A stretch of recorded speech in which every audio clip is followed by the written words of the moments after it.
Hello everyone. तो आज हम इस वीडियो के माध्यम से हिंदी व्याकरण का एक टॉपिक समास इसे पढ़ने वाले हैं। इसमें समास के कुछ भागों को, कुछ प्रकार को पढ़ेंगे पार्ट 1 में, और पार्ट 2 में उसके बचे हुए प्रकार को हम करेंगे। तो आइए इस वीडियो को स्टार्ट करते हैं।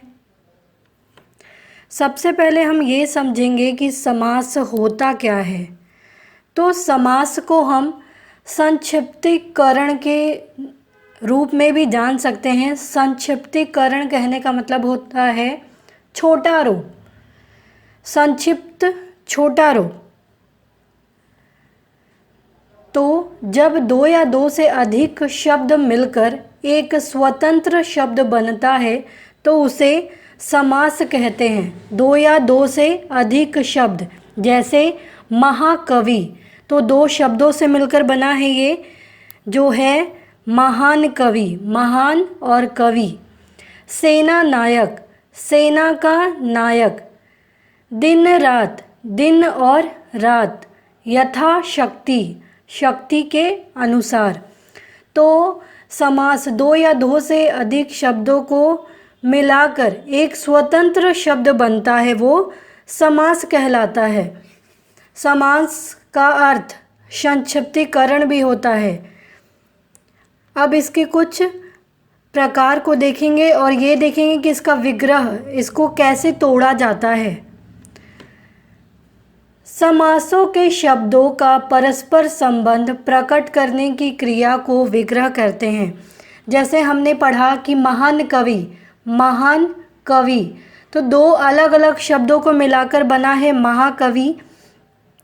तो इसको कैसे तोड़ते हैं, इसको विग्रह करने की प्रक्रिया को इसमें हम देखेंगे और इसके उदाहरणों को भी करेंगे।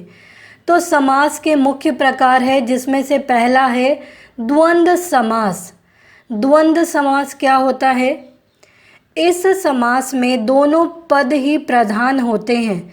इसमें किसी भी पद का गौण नहीं होता है। ये दोनों पद एक दूसरे पद के विलोम होते हैं, लेकिन ये हमेशा नहीं होते हैं। जनरली हम इसको समझे तो ये एक दूसरे के ऑपोजिट होते हैं। कभी कभी ऐसा भी कोई शब्द मिल सकता है आपको जिसमें ये देखने को नहीं मिले, तो इसमें दोनों पद प्रधान होते हैं। उदाहरण के तौर पर हम करेंगे इसे। और एक दूसरे से दोनों विलोम होते हैं। विलोम यानी अपोजिट होते हैं। इसमें कोई भी पद ऐसा नहीं है कि प्रथम पद, पूर्व पद और उत्तर पद, पूर्व पद प्रधान हो या उत्तर पद प्रधान हो, ऐसा नहीं है। इसमें दोनों पद प्रधान होते हैं और एक दूसरे के विलोम होते हैं। कैसे? जैसे एक सेंटेंस दिया है, सफलता के लिए उसने रात दिन एक कर दिया। तो रात और दिन विलोम है, ये द्वंद्व समास के अंतर्गत आया। वह अपने माता पिता की बात नहीं टालता। माता पिता, ये भी द्वंद्व समास। जितने भी हाईलाइट किए गए शब्द है वो द्वंद्व समास है। मंदिर में अब हमने राधा कृष्ण के दर्शन किए, तो ये राधा कृष्ण, ये दोनों ही पद प्रधान है, चाहे वो राधा हो चाहे वो कृष्ण हो, तो ये द्वंद्व समास है। खेल में हार जीत तो होती ही रहती है। हार जीत विलोम है एक दूसरे के, ये द्वंद्व समास है।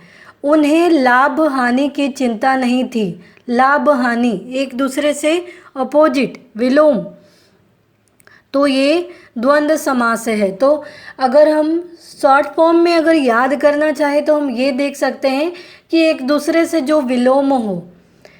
द्वंद्व समास का विग्रह करते समय पहले और दूसरे पदों के बीच, यानी रात और दिन, इन दोनों के बीच और या अथवा अव्ययों का प्रयोग किया जाता है। जैसे रात और दिन, माता और पिता, राधा और कृष्ण, हार या जीत, लाभ या हानि, इस तरीके से। तो ये जो योजक चिन्ह है, डैश है, इसके बीच या तो और आता है या आता है या अथवा आता है। द्वंद्व समास के दोनों पद संज्ञा सर्वनाम, विशेषण या क्रिया विशेषण हो सकते हैं। तो ये संज्ञा भी हो सकते हैं, सर्वनाम भी हो सकते हैं, विशेषण भी हो सकते हैं या क्रिया विशेषण भी हो सकते हैं। जैसे उदाहरण देखते हैं, भाई बहन, तो भाई और बहन ये दोनों संज्ञा है। हम और तुम दोनों सर्वनाम है। भला बुरा, भला या बुरा दोनों विशेषण हैं। ऊपर नीचे, ऊपर या नीचे दोनों क्रिया विशेषण हैं। तो इसमें संज्ञा, सर्वनाम, विशेषण या क्रिया विशेषण हो सकते हैं। कभी कभी द्वंद्व समास में दो या दो से अधिक पद भी होते हैं। कैसे? जैसे तन मन धन। इस समास का विग्रह भी ऊपर बताए गए तरीके से ही हम करेंगे, जैसे तन और मन और धन। तो द्वंद्व समास में संज्ञा, सर्वनाम, विशेषण या क्रिया विशेषण भी होते हैं। ये एक दूसरे से विलोम होते हैं। इसमें दोनों पद प्रधान होता है, ये हमें ध्यान रखना है। सेकंड है द्विगु समास। कुछ समासिक शब्द संख्यावाची शब्दों की सहायता से बनते हैं। संख्यावाची नंबर, जिसमें नंबर हो, जैसे 2, 3, 4, 5, 6, 7, 8 ऐसे। उदाहरण देखते हैं, पंच तत्व, 5 तत्वों का समूह संख्यावाची है। त्रिभुवन, 3 भुवनों का समूह। ये विग्रह करके बताया गया है और ये संक्षिप्त रूप है, समास है। सप्तऋषि, 7 ऋषियों का समूह। दोपहर, 2 पहरों का समूह। नवरात्रि, 9 रातों का समूह। तो जिसमें संख्यावाची हो, संख्या हो, वो द्विगु समास कहलाता है। इन समासों में पहला पद पंच, त्रि, सप्त, 2 और 9 ये सारे संख्यावाची शब्द है, संख्यावाची पद है। इनके दूसरे पद के रूप में क्रमशः तत्व, भुवन, ऋषि, पहर और रात ये सारे संज्ञा पद आए हैं। तो जिसमें भी संख्या हो वो द्विगु समास होगा। प्रत्येक समास का पहला पद दूसरे पद की संख्या सूचित करता है कि पहर है तो कितना पहर, रात है तो कितने रात, भुवन है तो कितने भुवन, ऐसे। तो यहाँ दिया है पंच, त्रि, सप्त, तो ये संख्यावाची है। ऐसे समास को हम द्विगु समास कहते हैं, जिसमें संख्या आते हैं। द्विगु समास के कुछ अन्य उदाहरण भी देखते हैं, जैसे चौराहा, 4 राहों का समूह। पंचवटी, 5 वटों का समूह। सट जिसको भी कहते हैं, यहाँ हलंत आएगा, सट यानी 6 रसों का समूह। सटरस, जिसको हम सडरस भी कहते हैं। अष्ट धातु, 8 धातुओं का समूह। त्रिमूर्ति, 3 मूर्तियों का समूह। तो जिसमें संख्यावाची हो उसे द्विगु समास कहेंगे। थर्ड है हमारा तत्पुरुष समास। इस समास में दूसरा पद प्रधान होता है। यह कारक से जुड़ा समास है। इसमें ज्ञातव्य तत्व विग्रह में जो कारक प्रकट होता है उसी कारक वाला वो समास होता है। कारक हमने पहले भी पढ़ा है, कर्ता ने, कर्म को, कारण से, ये तो का, के, की ये कारक के अंतर्गत आए। इसे बनाने में 2 पदों के बीच कारक चिन्हों का लोप हो जाता है, यानी लोप यानी छिप जाता है। जैसे का, के, की, से, में, पर, ये सब। जैसे उदाहरण हम देखते हैं, राजपुत्र ने अपना वचन निभाया। तो राजपुत्र देवी मुंडमाला पहने हुए थी।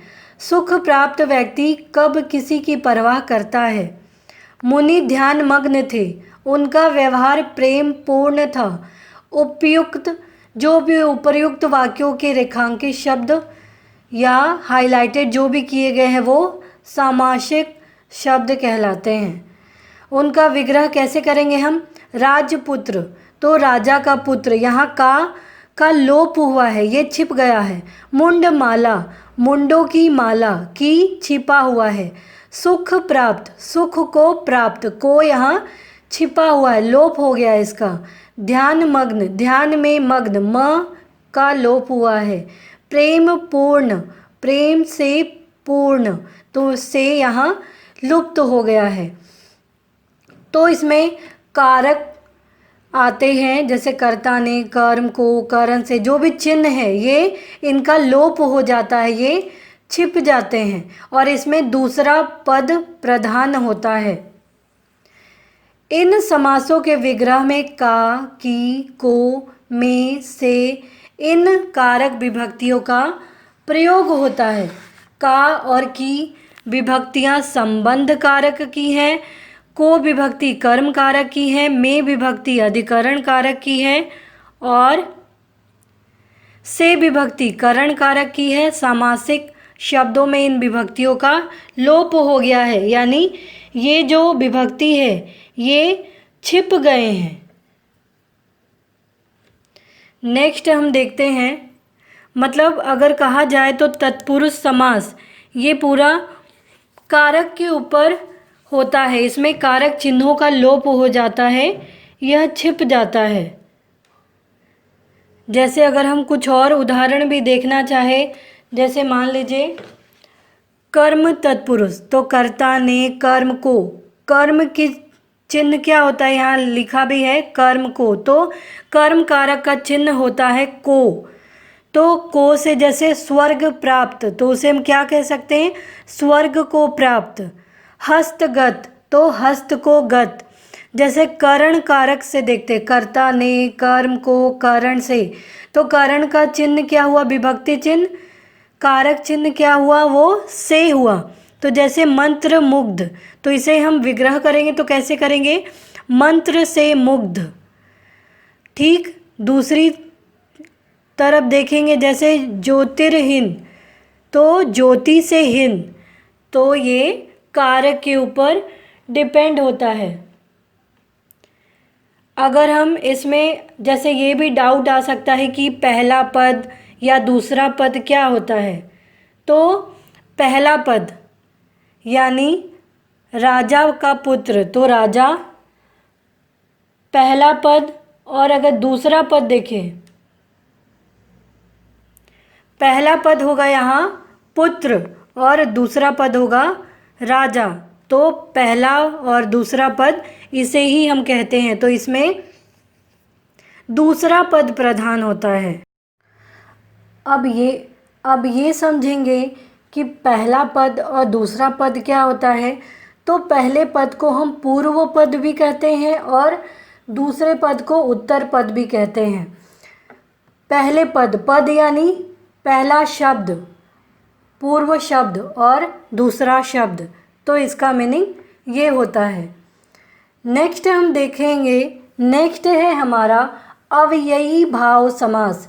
नाम से ही पता चल रहा है कि इसमें अव्यय होंगे। अव्यय क्या होते हैं, सबसे पहला क्वेश्चन कि अव्यय ऐसे शब्द जो किसी लिंग, वचन या कोई भी, जिसमें कोई भी चेंज नहीं होता है कभी, चाहे वो आप स्त्रीलिंग में यूज़ करो, चाहे पुल्लिंग में यूज़ करो, प्रथमा एक वचन में यूज़ करो, द्विवचन में यूज़ करो, बहुवचन में यूज़ करो, किसी में भी ये चेंज नहीं होता है। एक लोगों के लिए यूज़ करो, कहने का मतलब है 2 लोगों के लिए करो, 3 लोगों के लिए, तो कुछ ऐसे शब्द होते हैं जो कभी चेंज नहीं होते, वो अव्यय होते हैं, चाहे उसे हम कोई भी लिंग में यूज़ करें, कोई भी वचन में यूज़ करें। तो इसमें प्रथम पद अव्यय होता है और उसका अर्थ प्रधान होता है, उसे अव्ययी भाव समास कहते हैं। जैसे मैं यथाशक्ति आपकी सहायता करूँगा, उसने आजन्म देश की सेवा की, महाराज प्रतिदिन सुबह प्रार्थना करते थे, तो यथाशक्ति, आजन्म, प्रतिदिन, ये अव्ययी भाव समास है, इसमें अव्यय जुड़े हैं। उपर्युक्त वाक्यों के जो हाइलाइटेड शब्द है, ये जो रेखांकित शब्दों में पहला पद अव्यय है और पूरा शब्द अव्यय के रूप में प्रयुक्त हुआ है, ये जो पूरा शब्द है ये ऐसे सामासिक शब्दों को अव्ययी भाव समास कहते हैं। अगर शॉर्ट रूप में देखें तो जिसमें अव्यय होते हैं वो अव्ययी भाव समास कहलाते हैं। हिंदी में संज्ञा की द्विरुक्ति होने पर भी अव्ययी भाव समास बनता है। द्विरुक्ति मतलब एक ही शब्द दो बार लिखे गए हों, जैसे रोम रोम, दिन दिन, घर घर आदि।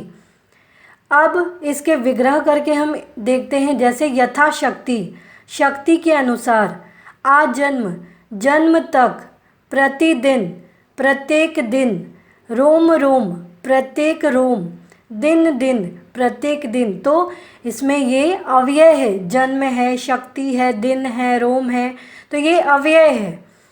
अव्ययी भाव समास के कुछ अन्य उदाहरण हैं, जैसे यथाविधि, विधि के अनुसार, यथामति, मति के अनुसार, यथार्थ, अर्थ के अनुसार, प्रतिक्षण, प्रत्येक क्षण, प्रतिवर्ष, प्रत्येक वर्ष, आमरण, आमरण, मरण तक, प्रत्यक्ष, आँखों के सामने, परोक्ष, आँखों से परे। तो ये इसमें हर एक उदाहरण में आप देखेंगे कि अव्यय का प्रयोग किया गया है, तो ये अव्ययी भाव समास कहलाते हैं। तो द्वंद्व समास में हमने देखा कि द्वंद्व समास में एक दूसरे से विलोम होते हैं, दोनों पद प्रधान होता है। द्विगु समास में देखा कि संख्यावाची होते हैं। तत्पुरुष में देखा कि कारक चिन्ह का लोप हो जाता है। और अव्ययी भाव समास में देखा कि अव्यय होते हैं इसमें। तो समास का कुछ प्रकार हमने देखा इसमें, और समास के जो बचे हुए प्रकार है उसे हम नेक्स्ट वीडियो में देखेंगे। तो इस प्रकार से ये समास का पार्ट 1 कंप्लीट होता है।